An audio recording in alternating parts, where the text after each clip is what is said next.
feeling low. Think about her face aglow and ease. You're now listening to Little Green Apples by Cleveland Francis. Let those notes settle in for a moment. Sometimes Slow, steady, I call up and at familiar. home, knowing Hi, that she's busy. my name is Fritz-Lee and this Ask if is the she could Couch get Talk. away And and here, meet me somewhere we take and our grab a time, bite to eat. give room for stories to unfold, And she stories stopped that what she's carry doing, memory, identity, hurries and the down weight to of meet change. me, and I'm always Today's waiting. guest is Nemesis Deras. Oh, but She is a sits Salvadorian waiting painter patiently. whose art holds a delicate balance between presence and absence. In her work, you see the ache of cultural displacement, And if that's not the silence of isolation, but also brightness of color and the tenderness of small joys. She paints dinner tables full of Salvadorian dishes with no one seated, canvases that speak of nostalgia and distance. She layers in childhood objects, plush toys, and even squishmallows, symbols that remind us of what happiness feels like, both when we're young and when we carry those memories into adulthood.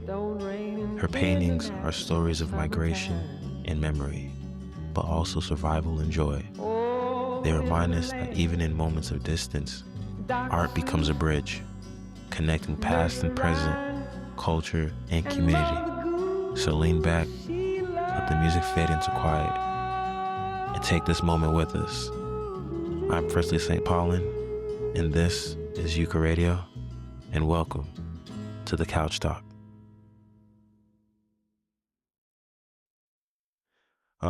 Hello everyone. My name is Fritz-Lee. Welcome to the Couch Talk with Young Creatives. I am here with Nemesis. How are you? All good. Thank you for having me. Yeah, I'm really glad you're here. This is actually, just to preface, she has won the first annual the Young Creatives. She is also an award-winning artist in her own right, outside of this show that we have here. And what else should the people know about you? Well, I think I've been in a total of, I want to say probably like 10 different shows and exhibitions It's awesome. throughout my college career. Um, I was also part like of 2 shows when I was in high school.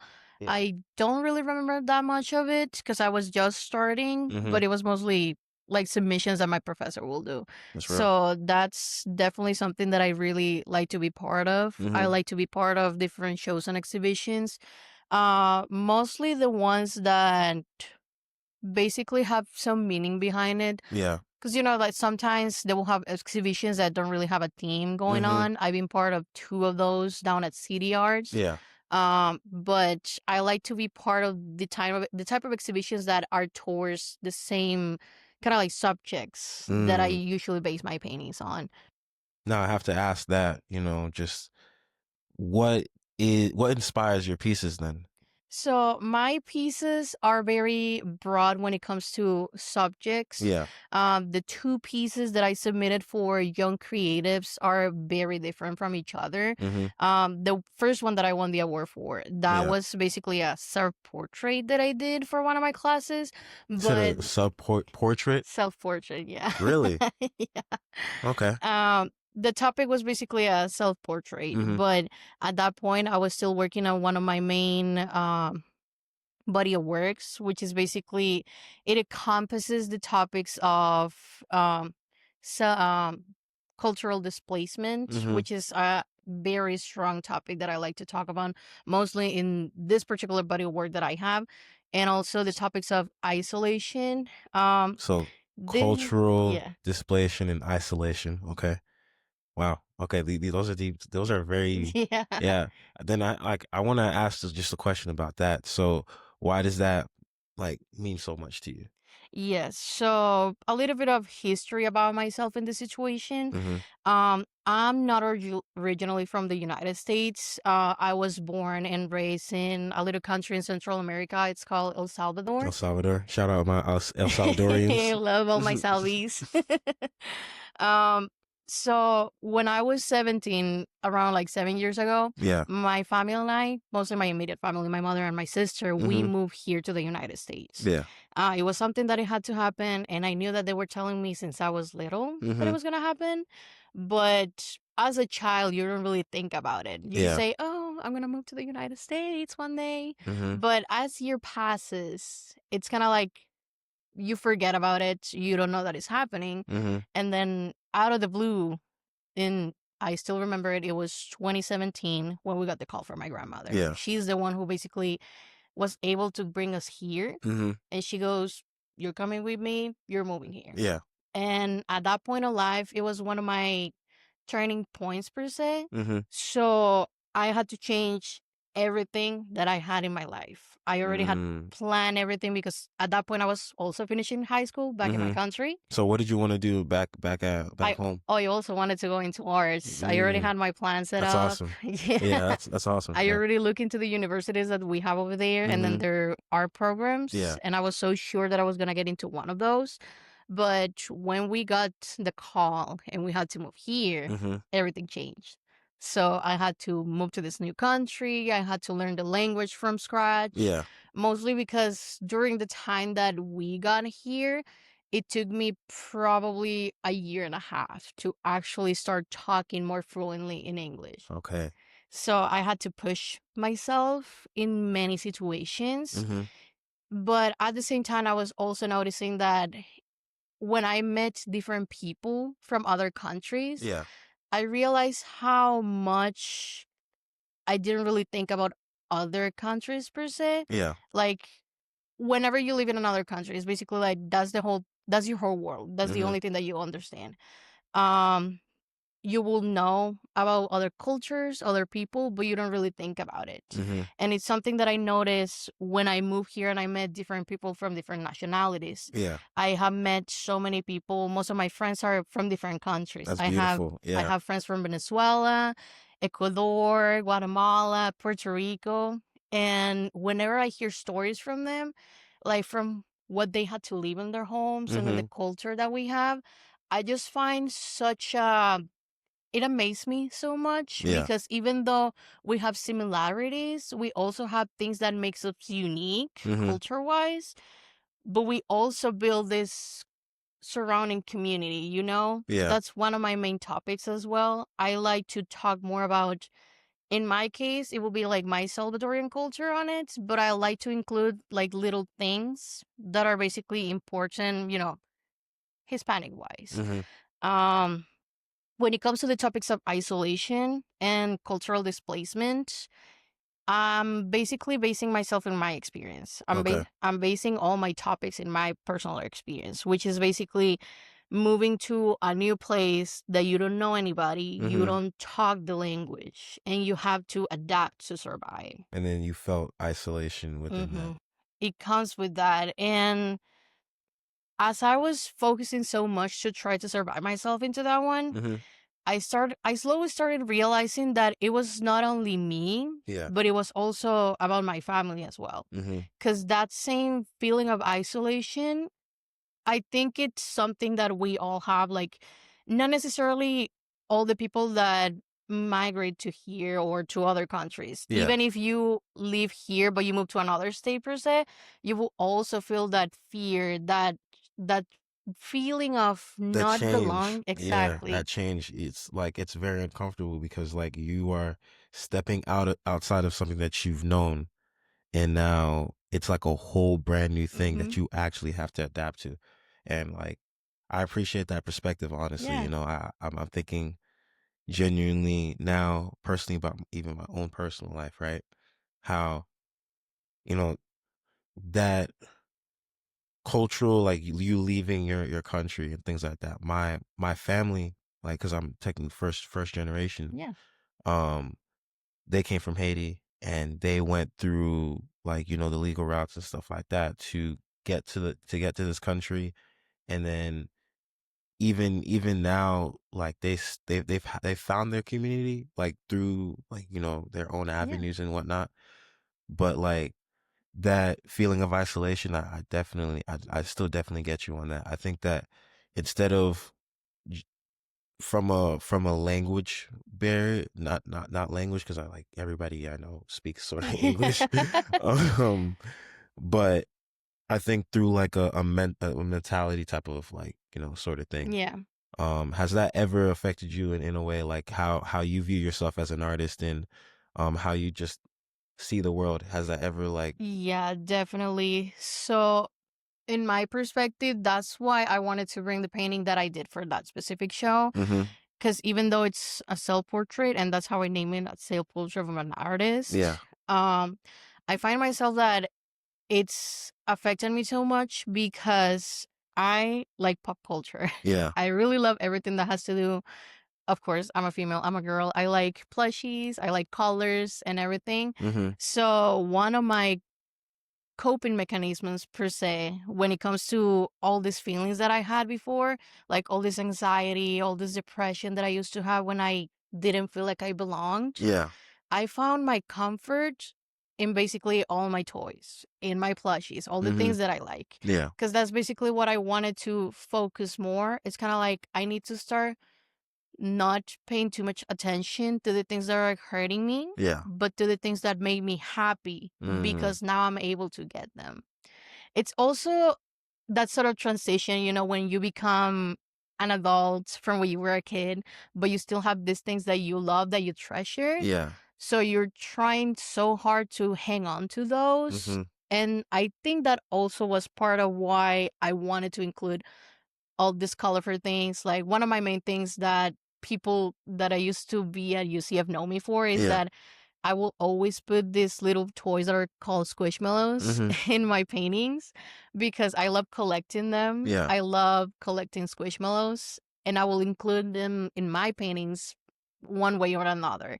But it's also because I try to convey the feeling of, remembering the things that make you happy as a child, Mm-hmm. but that are also making you happy as an adult. Yeah. Because, for me, in my perspective, there's no age for the things that you like. There will be people that will saying, "Oh, you're an adult, you shouldn't be buying any more toys." Mm-hmm. But to me, that's not it. Because whenever you're a child, yes, you have the things that you want, but whenever you're an adult, you have more range to open yourself to new things. And no, that was beautifully said. That was really beautifully said. Like I'm thinking now overall to the as an artist, you have to sort of hang on, especially within the abstract and concepts that you kind of like that you speak on. You need to have a childlike wonder to things. Like Hmm. it's important, because if you lose that, then you kind of lose a lot of the imagination that comes with it.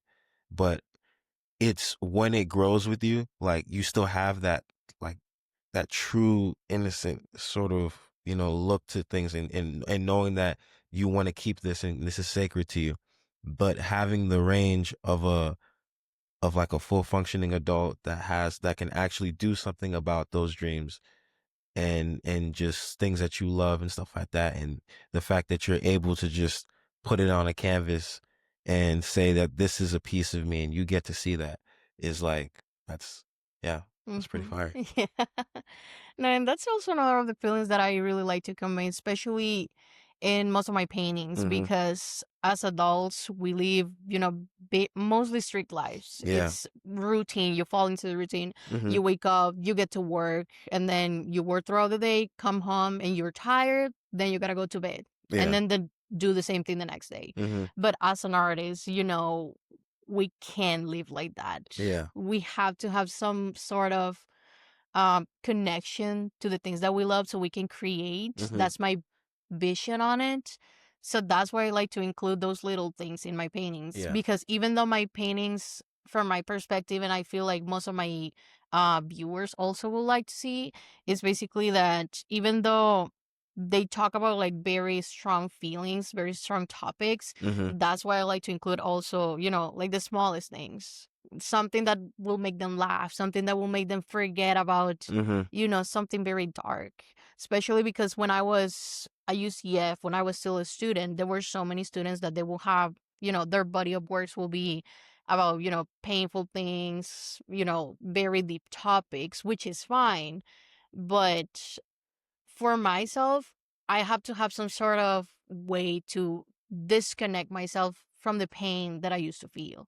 So that's what I wanted to include something colorful. That's why my color palette is always has to be colorful in a Mm-hmm. way. I only have two pieces, I believe, that have been pretty dark, but you Yeah. can still see a lot of coloring within Yeah. them.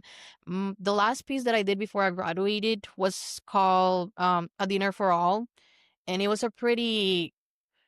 a pretty personal painting mostly Mm-hmm. because it basically shows like a dinner table with different dishes from my country, like cultural dishes, Yeah. but you don't see people on the table. Mm. There's no subjects. That's another thing that I do for my paintings. I try to not put any sort of, human figures on them because that comes with the topic of isolation. Yeah. If you're talking about feeling alone, then you shouldn't have any sort of human figures I see. because that's something that I'm really passionate about when I do my paintings. Um, that painting in particular was very personal also because I, during my last year for my studies at UCF, Mm-hmm. I tried to combine my work because I started to get a little bit into, journalism and poetry as well. Yeah. So most of the paintings that I did, instead of having an artist statement, I will just write a poem or like a journal entry, Mm-hmm. and I will pair it with that painting. And then the last painting that I did about the dinner table, it was basically like a calling for all the people that I miss, mostly my family, like my extended family that they Yeah. still live in El Salvador. And then I remember that we will have these dinner parties from time to time, like Mm-hmm. somebody's birthday or just a regular Sunday. We will go to them, we will talk for hours every now and then. And I just felt like I felt a lot of nostalgia for it. So I decided to Wow. make a painting and a poem about it. And I'm two words that I'm thinking about is memory and what else? What's the word? What's the other word I'm looking for? It's like memory and reality. Memory and reality. Because the piece that you're talking about, I'm like trying to imagine that, and you're describing it to me. You're describing it to me, and it's like you spoke about nostalgia as well. You have that memory. It's like good memories of a better time where you were young and you just see people and you smell good food and you taste good food and everybody's happy and just laughing and whatnot. But then when you paint it now as an older individual, you look back on that, but you also sort of feel the loneliness of knowing that you're not there really. It's just it's just a memory. And because it's just a memory and these people aren't actually with me right now, I'll show you the plates, but then like there's still nobody here right now. Hmm. And I'm Yeah. like, yeah. That's basically the emotion that I wanted to convey. And that's like the perfect description that you just Yeah. told me. And you haven't even seen the painting, so Yeah, no, I'm really glad that I did a good job. no, it was no, like you described it beautifully, like in like the past context that you told me about, just uh like going to a different place and at the same time the isolation. And then you said that those are like the two main reasons I'm seeing as to how, yeah, Yeah. that's really nice. So like, so now I have to ask you just in general. Mhm. So you said you journal as well. Um, Yeah, I just started a couple times. It's mostly when I'm inspired or if I see something and I feel like I would like to paint it, but at the same time, I don't think a painting will be enough. mm-hmm, Then I will translate those into words. Especially for my last couple of paintings, I only done one abstract painting in my whole career, and mm-hmm, it was basically because I wanted to do like a change of pace. yeah. Funny enough, it's called Fading Memories. That's the title Oh, for it. really? And it also talks about all the memories that I used to have Mm-hmm, from when I was a child back in my country with my mm-hmm, family. Because as a child, I was not as close to my extended family as other people are. yeah. Mostly because I always been such a big introvert, Mm-hmm, especially when it comes to my family. yeah. I always been by myself. My mom was a single mom. So, and also because we live in a very strict situation back in my country when I was a child. Mm-hmm, I was technically not allowed to leave the house if it wasn't necessary or if Yeah. it wasn't with my mom. Mm-hmm. Uh, so I always felt that need of being alone per se. Mm-hmm. But as an adult, I realized that I don't really have to be alone. So are you an only child? No, No. I have my sister, but we don't really talk that much to each other. Okay. I mean, we grew up together, but Are you the eldest? no, I'm the youngest. Okay. Yeah. But I mean, we both have our lives, so it's kind of like we don't really talk that much about it. Yeah. But still, I always feel like it was only me and my own world at that point. But as an adult, when I basically look back into the memories that I have from when I was a child, it's really difficult for me to pinpoint specific things, Mm-hmm. which is very different from my grandma because she could tell you her whole life story. Yeah. But that painting that I did was basically like a combination of all these thoughts and memories that I have, but I cannot correctly recall. Mm-hmm. And it's kind of like just regretting not being as close as my family as I wanted to be, Yeah. especially now because in the conversation that we had before, Mm-hmm. before we started the Yeah, before we interview, started this interview, yeah. I was just telling you that I didn't really talk that much. I'm a huge introvert. I wouldn't really initiate a conversation. Mm-hmm. But because of the experiences that I had, especially when I started college and then I started my work at Universal, Mm-hmm. we love Universal. Yeah. um, when I started working at those places, and then as I put myself out into the world in all these different groups and communities and Yeah. also clubs, Mm-hmm. I realized that I actually like talking to people. Now I can have, long conversations like this Mm-hmm. ones. And it's not hard for me because now I can actually know how to properly have a talk with somebody. Yeah. Even from the littlest thing, like, oh, look at the weather. It's so cute, Mm-hmm. right? Look at the sky. That wouldn't have happened like 4 years ago. I can assure you Yeah, that. yeah. If you asked me 4 years ago, can we do an interview? I would be like, an interview? But that's part of me. Like, I'm very proud of myself for getting to this point that I'm very comfortable talking to No, and that's people. amazing. I genuinely applaud you on that. Like, Yeah. yeah. And I'm pretty sure I think I'm mostly proud that I think my art is what got me to this point. That now I can actually talk to as Mm-hmm. many people as possible, especially because in the art community, that's one of the strongest things that we have to do. We have to build connections Mm-hmm. and networking. That's Yeah, very important it as is. an artist. Because it is also a business at the end of the day as well, if you Mm-hmm. want to actually do something with this. Exactly. Yeah. Wow. Like, I'm just taking it all in at this point, honestly. Yeah. Yeah. So now I want to ask, I just sort of want to segue into something Mm-hmm. like not necessarily different, but I kind of want to know what is art to you?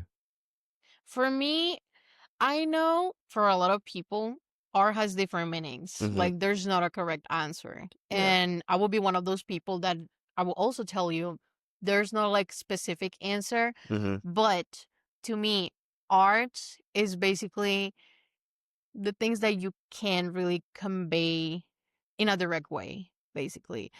Art is like a part of me, it's part of life. And for many artists, it's also what I think is part of what we call souls. So you Like, wait, so you said that you can't really convey in a direct way. That is your definition of art. yeah. That's good. All right.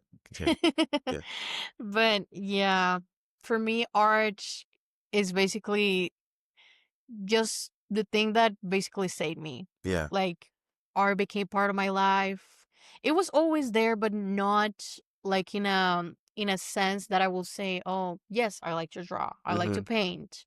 But now as an adult, it's kind of like if I didn't have art, I don't know what I would be doing. Like, it became something really important for me. Yeah.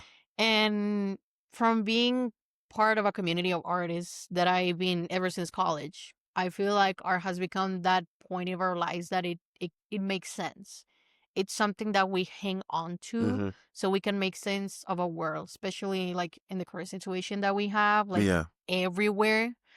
We're just trying to find this little thing in our minds that makes sense, Mm-hmm. that it doesn't have to deal with anything that is bad. It's something that brings us together, Mm-hmm. as a whole. Yeah. That's my definition of it. That was a really good definition. And like I'm really like, see, I'm like stuttering and everything now, you know? Like I'm very much taking in the gravity of your character as an artist now. And I'm like it's amazing how complex you think about just these have you ever had a conversation like this before? Like, Yes. yeah? So Okay. with my mentor mostly and Mm-hmm. some of my friends when I was back in UCF. So my mentor, we will always have like long conversations about all my paintings. Yeah. And I love her so much. Mm-hmm. She is one of those artists that she's being huge into her life. And she's actually the one that she basically taught me how to make a sense of everything that I do on my Yeah. paintings. Because symbolism is one of the things that I like to do in most of my paintings, Mm-hmm. because she's the one who taught me that. Yeah. She's the one who taught me that everything that you put in a painting has to have a meaning. Mm-hmm. It's not just because, oh, you like to put this on a painting because you like it. Mm-hmm. It has to have a deeper meaning because there's a reason of why you put it in there. Yeah. There's a reason why you like this. Mm-hmm. So you need to try to convey that. Even though I mentioned it will sound redundant that I'm mentioning that you can't art for me is not something that you can say directly, and then I'm trying to make a sense of it. Mm-hmm. But at the end of the day, it's basically when you look at a painting, you're trying to understand why the artist thought about that. Yeah. And even if you don't ask them directly what was their intention, you can kind of like make a context out of the painting. Yeah. So it's basically the message that I want to convey through it. Mm-hmm. It's like the message that I want to send to my people. Yeah. Mostly in my paintings are a lot about my Hispanic culture, the Mm-hmm. roots, and the sense of community as well. So at the end of the day, I really wish that my main topic is how I connect to other people that Yeah. have the same experiences as me. That's right. And I am so happy. Little anecdote in here. Mm-hmm. One of the exhibitions that I was part of, actually, I submitted a painting Yeah. that it was basically the painting is basically the front of my car. Is the front of my car and I'm driving. You don't see myself, but basically I'm driving through one of like the main highways. It's kind of like Maitland, the Mm-hmm. same road that I take to home. And then it has, of course, the sign that says I-4 in this next exit, Mm-hmm. which is something like very Florida like. And then there's this one specific canvas because it's two canvas in one. Mm-hmm. It's 12x6 canvas Oh, attached shoot. to a 4x4. Oh, okay. So in the smallest canvas that is next to it, you can see the rear view mirror, Mm-hmm. not the rear view, the side mirror. And you will imagine, oh, I'm just gonna see the back of whatever you're driving at. Yeah. It's not. What I painted in that is a picture, well, a picture that my cousin sent me, but it's basically a painting of the house of one of my grandparents back in my country. Oh, shoot. It's not even from the city that I was born in because I was born in the capital, Mm-hmm. but it's the house that my family was from. Yeah. Because they were part of like a rural area. Mm-hmm. And then my great grandmother, she had her own house.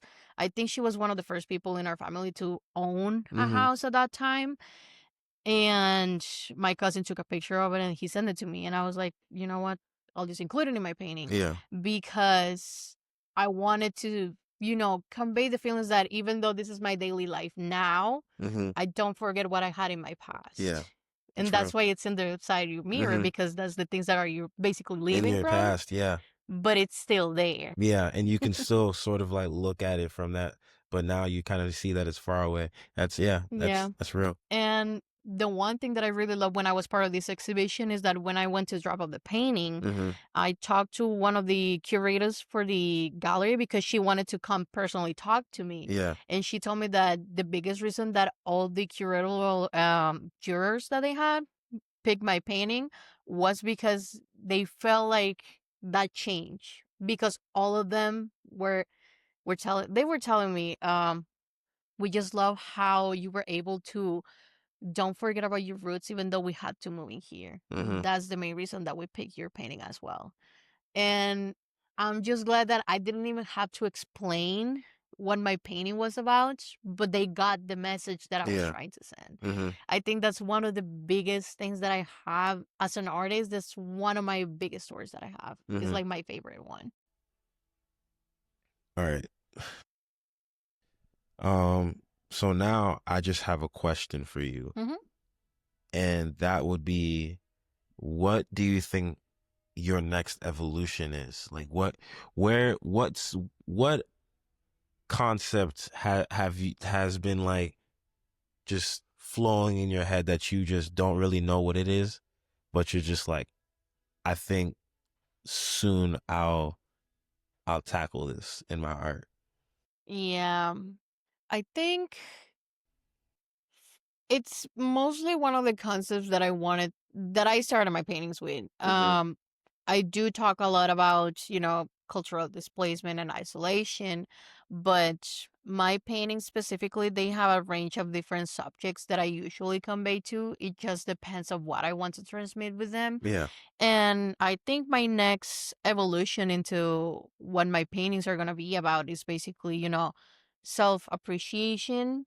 Because my first self portrait that I did, not the one that I presented for the award, but the first one that I did of actually myself that you can see my face on the painting, was during the time that I was trying to make amends with how I felt in that past, because I was always like an insecure child.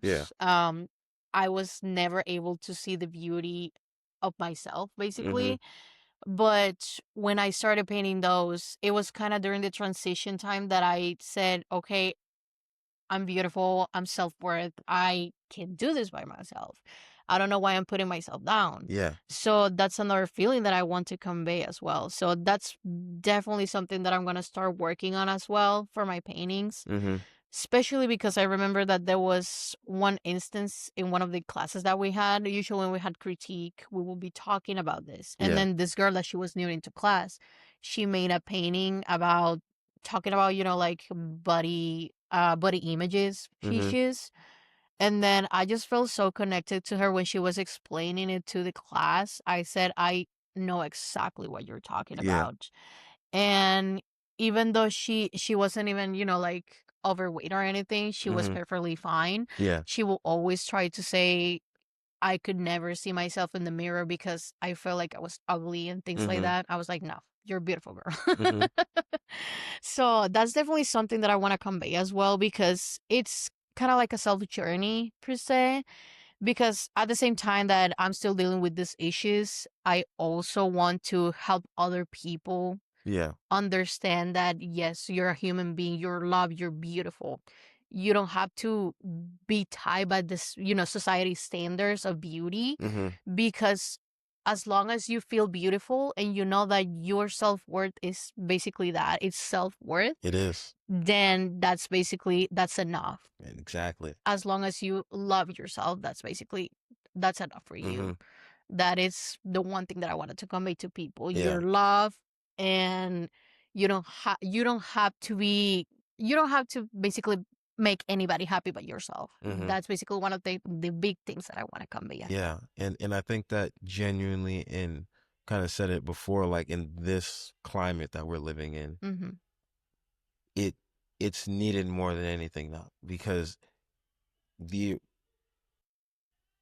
there's just kind of like I would say it feels like a plague in a way, or just a constant, just sort of same season where everything and everyone and just like is just dying, and it's not even like it's a literal thing. People are dying like in horrible ways, and things are like, economics wise, and even thinking about not only our country's kind of like doing we we know where we be living.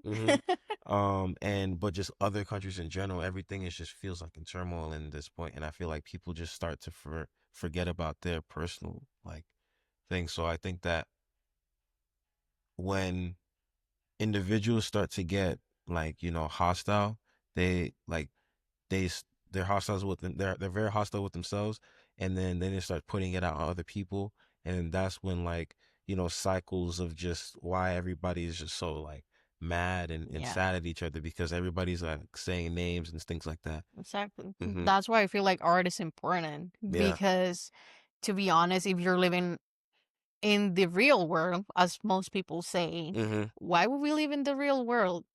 It's not a I good say that place to same be thing. I living say right that same thing. now. That's beautiful. Yeah. And that's Wow. why art is so important, Mm-hmm. especially nowadays. I'm like, art is the only thing that makes sense in a world that does not. Yeah. That's basically my definition of this whole situation. Yeah. And that's why I want people to, get more into art, go outside and see, even muralists, like street muralists, they do amazing jobs. Mm-hmm. And it's kind of like that breather. If you walk around the street, especially, well, I love Chicago. I love traveling to Chicago. One of my Mm-hmm. cousins lives there, and there's a lot of murals over there, like street ones. It will be like in a random building or an abandoned building. Yeah. You will walk down the street. You're probably going to work or something like that, and then you see this mural, and then you're just standing there looking at it, and you forget about your problems. You Yeah. forget about your day, and you're just admiring this beautiful piece of art Mm-hmm. that somebody made somewhere just because they wanted to, because they Yeah. wanted to share that love with everybody Mm-hmm. else. So that's why I feel like it's very important that we all, as human beings, come together and just appreciate what we have. Yeah. We don't have to be hostile to each other. We just need to appreciate that we're living in this world, basically, Mm-hmm. even with all the craziness going on. I Yeah. just think that it's very important that we remember that we're all humans, we're here, and then we should all love each other, Yeah. basically. That messaging is important now. Yeah. That messaging is so important now. And it's I'm really glad that you make that you make the art that you make, because Yeah. in the grand scheme of things you see that the artists that we oftentimes praise off like they are tortured artists to an extent, and sadly they you know they fly high, but then just stuff happens, and life happens, and you know their art starts to reflect their psyche, and you look at it and we're like, dang, this is really cool, but it's not really cool. Like this person was really like hurting in the inside, Now, you know that's one of the main reasons why Van Gogh is one of my top artists, to really. be honest. I really love all his paintings. Mm-hmm. Like his impression. I keep saying impressionism. No, it's cool, it's cool. But all his paintings, even though they're very bright, and you know that we've been talking about that I love bright colors and Yeah. everything, but then when you look at his history, he was actually trying to make sense in his own brain, because you know that he had, psychological problems, Mm-hmm. especially in his latest years. Yeah. And then because he couldn't deal with it, that's how he ended up doing all these beautiful paintings. Mm-hmm. And he was so underrated on his time, but nowadays that we have seen his paintings, we know his history. He's one of the biggest artists that you will see in Like the ever, world. yeah. Exactly. So that's what it seems to me, that even though this guy was basically trapped in his own hell in his brain, like in his mind, Mm-hmm. he found himself relieving those by painting. Mm-hmm. And that's one of the reasons that he's one of my favorite ones, because how are we not going to be, now that we are outside in this world, Yeah. we don't have this many issues, like in our own minds, but we're bringing our issues to the outside world. Mm-hmm. That doesn't make any sense to Yeah. me. This man was fighting against himself, and he found relief by doing the thing that he loved the most. Mm-hmm. So I think that's a very powerful message on his part, even Yeah. though he's, of course, not with us anymore. Mm-hmm. But that's why he's one of my favorite ones. Like his whole story, his paintings, they just bring so many feelings, and I'm just glad for the art that he did. Yeah. Even though he was suffering while doing it, I just feel like But he throughout made history, yeah. exactly, he made a huge advancement in the art field. And that's kind of like the sacrifice of being sort of that like it's so you're so free that you're tortured, you know what I mean? And how I describe it is kind of like we have these physical bodies, but I think as people that just have very vibrant imaginations and whatnot, like mentally and even just now that you like your world is limitless, you know what I mean? And of course, like if you include like other like disorders that you may have, that kind of now, and not only is it limitless, but it's like leak, like the outside world and other things like that is leaking inside of that. So now it's still very beautiful, but it's also just like jagged and like it doesn't make any sense because there's no peace there.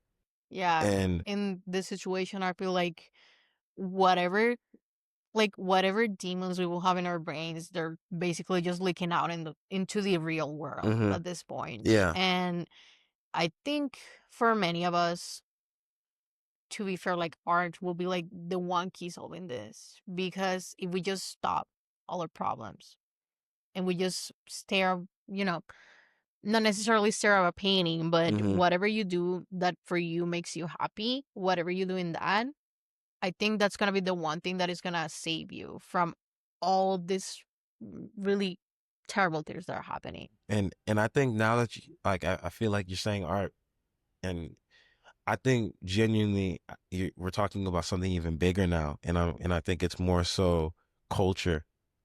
Like we need to find people need to find their own personal like thing to grab onto and express themselves with that, and through that you'll find your community. But everything is just like that. The culture that we have now, just in general, like that massive umbrella is very much toxic. So now you have like just a whole accumulation of just things, and now people are just, like you said, those demons are kind of coming out into this reality. But yeah. No, and one thing that comes to mind whenever we're talking, like when we talk about this, to me, the first thing that comes to my mind is the movie Sinners. Really? Because that's actually the best representation. You don't have yet to watch that movie? You haven't watched it? I haven't watched that movie yet. Yeah, like I have yet. It's really good. You will think that it's probably silly in a sense, but the message that it has behind it is just exactly what we're talking about. Because basically you have all these monsters that are in your real life trying to invade your space. And the only thing that can save you is actually the power of believing in yourself, and also the power of art, because in this situation it's going to be music. So, non-spoilers, but the thing that basically saved one of the main characters, it was the power of music, how talented the artist was. So that's basically what comes to my mind whenever we're talking about this. How much you put your heart into something. It could be art, it could be music. Well, art is also part of music, but it could be anything that you feel that you have to do and you love doing, so you can actually be saved from it. It's like the escape that you have. So I just love that movie. No, no, It's really like good. I've heard very much great things, and I think that Coogler in general, like he's already kind of up there in the standings of film directors. But when he's done, like especially as he continues to collaborate with Michael B. Jordan, like they're gonna like when they're done, they're gonna be up there with the absolute like legends of it all. You know what I mean? So. No.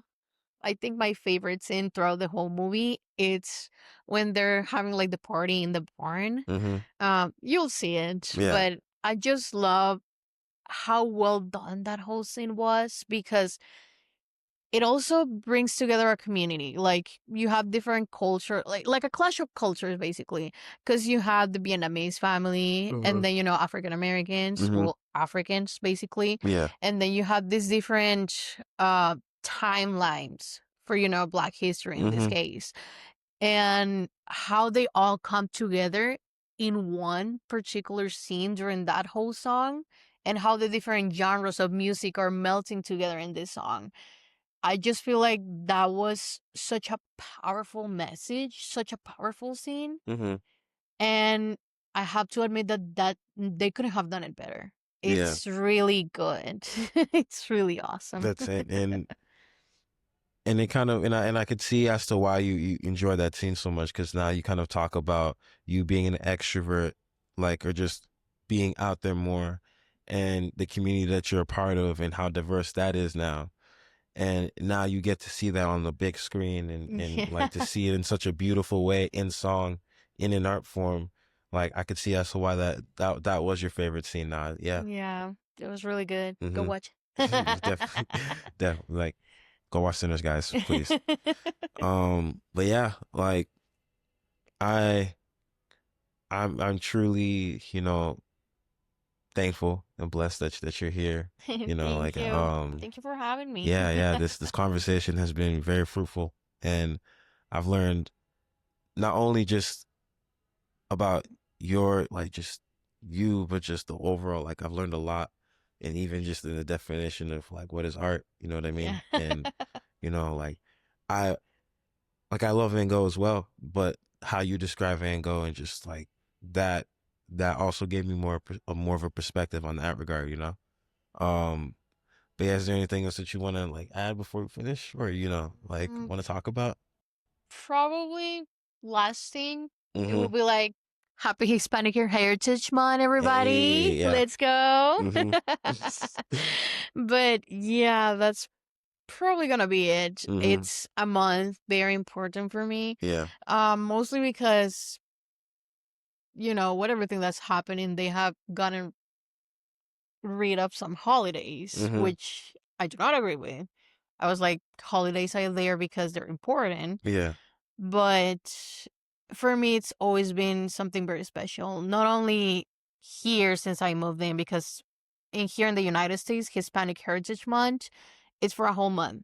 And it celebrates every Hispanic country, Latin country, and everything. But back in my country, it's basically the 15th, September 15 is basically the Independence Day back in my country. And it will be like a week celebration that most people do. Yeah. And I think that was part of the history that I read, that the reason that Hispanic Heritage Month starts in September 15 is because many countries, mostly Central America, they all fall within the same date. Like, they all have their Independence Day that day. Yeah. But I think it's one of the reasons that I like it so much is because it's the one time that we can all just be together and be proud of who we are, That's of real. our nationalities, of our history, our roots. And that's something that I always felt so connected to, especially when moving here, because it's not only the roots that we have in our country, but how we work as a community, especially the Hispanic and Latinx community. I just feel so blessed to be part of it as well. No, that's amazing, genuinely. And you, even though that federally things, they might try to stop stuff like this, but they can't, because they will never change. They can't, they really and if can't. they're, if they're trying whatever they do, I honestly feel like they can't. Yeah. Because it's part of us at this point. Yeah. And we know Black History Month as well, and then I don't know any other holidays. Or I might not be thinking about them right now, but they can't stop it because it's part of our history. And even if you're trying to erase it, you can't. Once it's part of a community, you can't erase history because it's already happened. It happened, it's happening, and it will happen. Tell him. Amen. And then I think that's a beautiful way to finish. Well, Nemesis, thank you so much for this conversation. I hope to see you at the show. Of course. Which will be happening October 2nd, and it's gonna be amazing, guys. We're gonna have so many brand new amazing artists. Also just hopefully like beautiful music, like I said, amazing people. You guys can have conversation with Nemesis, hopefully, if she wants to come, and also other people too. So thank you for your time. Of course, thank you. My pleasure. And this is Fritz, and this is the Couch Talk. Bye. Bye.